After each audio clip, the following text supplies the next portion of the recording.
Do you see yourself as a starter? I know because everyone talked about possibly being a timeshare arrangement, kind of like a little bit similar to last year, but maybe, even at 50-50, it could be anything, you being the starter, JJ, I think. How do you see the competition playing out? Do you see it as a competition? I'm a Big Ten championship winning starting quarterback, and that's how I see it.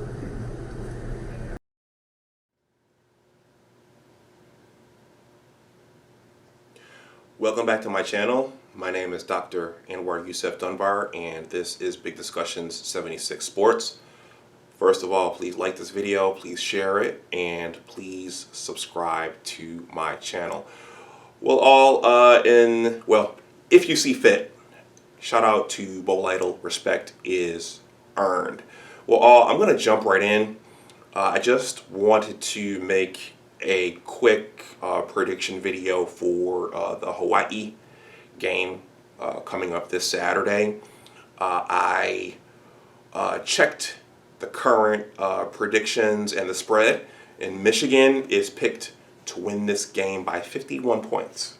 So the Wolverines had that impressive win over Colorado State, and right now they are picked to have a repeat point total and performance against the Hawaii Rainbow Warriors. So I've said in my content up to this point, in my collaboration with Johnny Olden, and then the week afterwards, and then I think even earlier in the month of August, looking at the schedule, Michigan should go 4-0 in the month of September. And I think the first true test will be out in Iowa City against Kirk Ferentz's Hawkeyes. But that's a discussion for a different day. I think what everyone's going to be looking at this week is, once again, the quarterback competition, if you're going to call it that. Prior to kickoff for the Colorado State game, Coach Harbaugh announced that Cade McNamara would start the Colorado State game, and then J.J. McCarthy would start the Hawaii game, and then based upon what the coaching staff saw in those first two games, they would pick the starter going forward afterwards. So in my post-game reaction regarding the Colorado State victory, I thought that looking at the stats, I thought Cade's stats were similar to the stats that he put up early in the season last year. So we didn't really see anything new from him. I mean, they were handing the ball off to Blake Corum and Donovan Edwards, but we really didn't see a lot of shots or throws down the field to stretch the defense. And there was an instance where Michigan was in the red zone, where Robert Griffin III, who was commentating the game, pointed out that Cade missed a receiver running underneath. So, again, his completions per his attempts and his total yards and his touchdowns thrown during the game looked very similar to what we saw early on in the 2021 season. Now, they did go ahead and win the Big Ten last season, but I think a lot of things just kind of fell into place for our team last year. I'm not trying to diminish what they did by any means, but oftentimes during championship seasons, sometimes things fall into place and things line up just right for that particular team, and I think that happened for our team last season. And I think that something else that helped Cade last season was the running of Hassan Haskins. He's gone. It's a totally different it's a different year, a different lineup of players, and so some other things might need to happen for the Wolverines to get back there to winning the Big Ten East and then going back to Indianapolis for the Big Ten championship game. So the separators will be, just who plays better, who plays the best. They're both really good. And number one is how many times did they just go in and lead the team down the field for a touchdown, or put points on the board. That's the main criteria. In my opinion, in terms of the quarterback battle, if you want to call it that, I don't think Cade did enough in that first game to secure the position. So in other words, my opinion is if J.J. McCarthy comes out against Hawaii and blows the doors off, and we saw glimpses of that on Saturday when he got in there and he ran the ball for the touchdown. And then when he showed us the arm strength, if J.J. goes in there on Saturday and he blows the doors off and he shows the speed, he shows the arm strength, he shows the velocity, I don't know how Coach Harbaugh and the staff can not make him the starter. I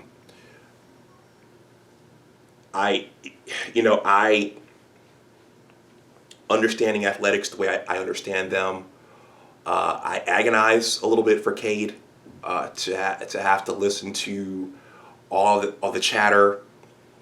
All of the chatter on social media and in the regular media, and have to answer questions about this.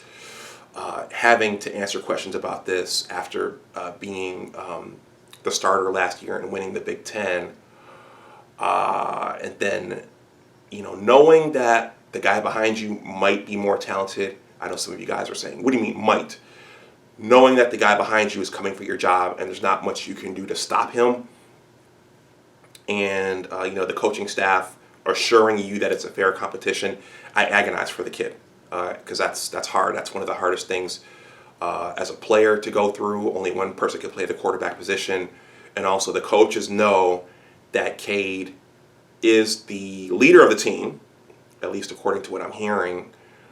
But just knowing that a kid has done everything you've asked him to do, but there's a more talented kid behind him who's younger that everybody's clamoring for, that's got to be agonizing on both sides. And it would have to be agonizing for JJ to have to sit another year knowing that he might be better than Cade just due to the coach's feelings for the more senior player. So I get it on all sides, but also I'm going to end this by saying that if you're going to beat Georgia, if you're going to have a chance of winning down in the shoe this season, and if you want to go back to Indianapolis, and if you want to compete legitimately with the SEC, you need all of your offensive firepower in there, and you can't beat Georgia. You can't beat Alabama. Hell, you can't even hang in the game with them just managing the ball and managing the offense. You need to be able to attack those defenses and threaten those defenses, and you have to make them adjust to you just like you are hoping to adjust to them, or as you may need to adjust to them. You need to be able to punch Georgia back in the mouth. You need to be able to punch Ohio State back in the mouth. You need to be able to punch Alabama back in the mouth. Okay? And just managing the game won't do that for you. So, let me know what you guys think in the comments section below. What do you see in the Hawaii game? What are your predictions for the game? What are your predictions for the quarterback battle, if you want to call it that? At this point, is the position there for JJ just to take it? What do you think? I'm going to wrap this up. Please like, share, and subscribe if you see fit. Go blue. And as always, remember that your attitude determines your altitude. Take care, and I'll talk to you the next time. Bye-bye. Who's our starting quarterback? What time's the game? 3:30? You'll see then.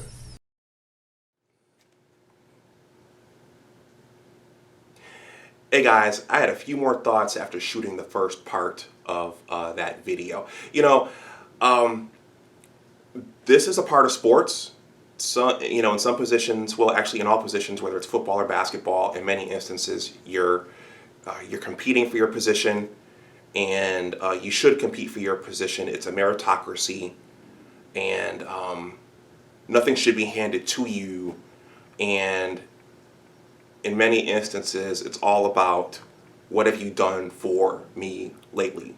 You can't rest on your laurels and say, okay, well, I won last year. It's a meritocracy, and it's always about your next play, your next win, your next touchdown, and your next championship. So, these kids, they're going to the University of Michigan. They're playing big-time college football, so they must know going in what all is involved. The other thing I wanted to say was, as I've said in my content numerous times, I was there for the 1999 Lloyd Carr, Tom Brady, Drew Henson platoon system experiment for the first 3 to 4 games. This one is different in that in 1999, in my opinion, this is my opinion, some of you may say, you didn't know Brady was going to be that good, but if you watched those games early on against Notre Dame and against Michigan State, and then against Illinois, and they lost against Michigan State and Illinois, but you could see that Brady had the goods.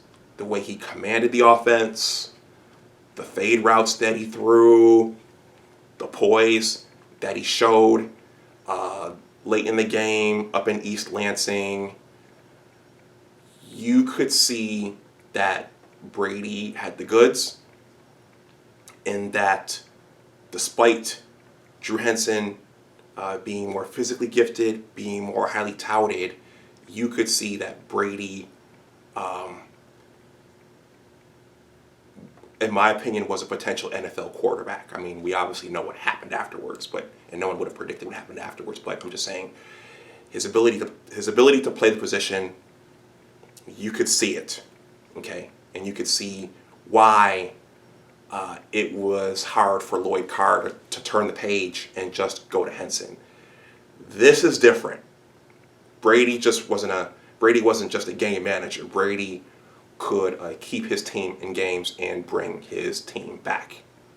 This is different. That's what I wanted to say, and now I'm going to wrap this up. All right, go Blue. I'm a Big Ten championship winning starting quarterback, and that's how I see it.